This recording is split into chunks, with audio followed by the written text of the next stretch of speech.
My resume journey is a long, winding path that involves sending it off to countless internship and job opportunities.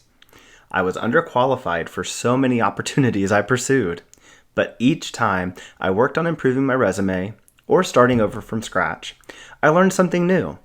Whether it was because I met with my career services office, a recruiter, a resume review service, or just practicing attorneys. Each time I was able to treat my resume as a living, always changing document that didn't become stale or outdated. I encourage you to do the same, and we'll discuss how you can do that during this boot camp. This is my 1L resume from February 2012. The format was based upon the requirements of the law school's career services office. They actually require this format and would not approve the use of any other resume format for 1Ls. It's not terrible, especially if you're trying to format a resume that doesn't have much content or experience to fill the pages. However, I think it was a mistake to include my low undergrad GPA. 1L is a tough and busy year, and there isn't much time to take part in extracurricular activities, or publishing, or volunteer work.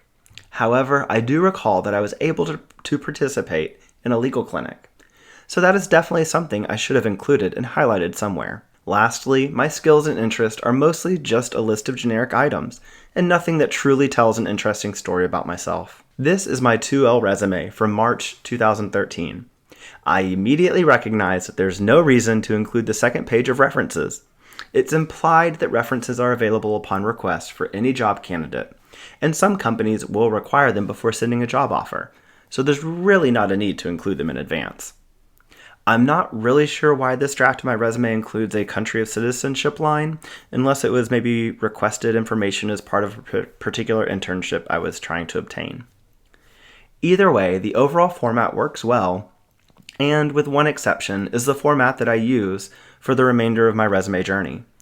I do notice that I included both my Apple position, which was essentially a retail sales job, and my internship and part-time contractor job with Sony Music. This is fine, as I was using them to showcase two large, well-known company names on my resume. Plus, I was showing that I had previous connection to both the music industry and the technology sector, albeit both are relatively loose strings looking back at it now. One thing I do know is that by this point in my law school career, I was actively involved in bar associations and pro bono work. I think not including those activities leaves a fairly large gap of relevant legal experience or showcasing of my professional brand.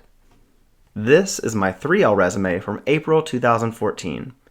Similar to my 2L resume, but I now have started including some highlights from my professional achievements outside of the classroom, such as with the American Bar Association's IP section. I do see that I failed again to include an extensive overview of the involvements that I was undertaking at the time within the legal profession. I'd recommend not being shy, and in my case, having replaced the references section with a running list of my achievements in the legal sector. Okay, so here's an example of when I was experimenting with different resume formatting. This one is from when I was about a year into my time as a young lawyer.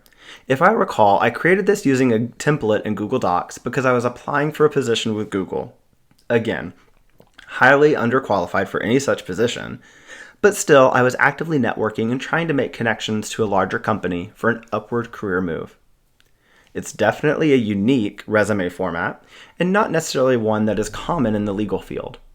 I think that 2 pages wasn't necessary, and I could have scaled down the amount of information, as no recruiter or hiring manager would necessarily take the time to read and review all the information that I had included. This isn't a terrible resume, and it's one that I started using just before meeting with a few recruiters and having a resume service review my resume. I don't exactly recommend doing that unless you just have the money sitting around. The biggest piece of advice I heard from recruiters was that I needed to get rid of the general counsel title. It is not accurate as a young lawyer to call yourself or allow someone to give you the title of general counsel, as it will likely cause you to look overqualified for other positions you are seeking, or, less of a concern in my opinion, tick off a hiring attorney when they assume you think so highly of yourself. Whatever the reason, I recommend thinking as strategically as possible when it comes to your job title, assuming you have any control over it. Otherwise, I think this version of my resume shows great progress and highlights the majority of my activities and achievements within the profession.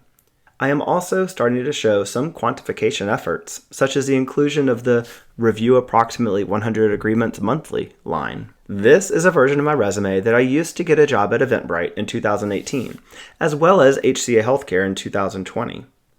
It's a lot of information, which I was told in an interview, but it wasn't ever presented in a negative light.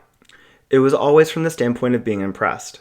One person even mentioned they are shocked to see an in-house counsel involved with so many speaking and writing engagements, since it's typically law firm attorneys trying to do business development.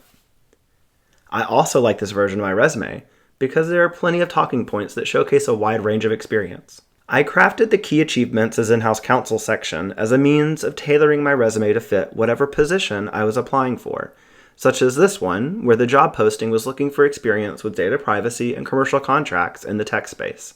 I also moved my law school internships to the very end, as it was becoming less and less relevant as I was proceeding into what would become my third professional employment opportunity as a lawyer.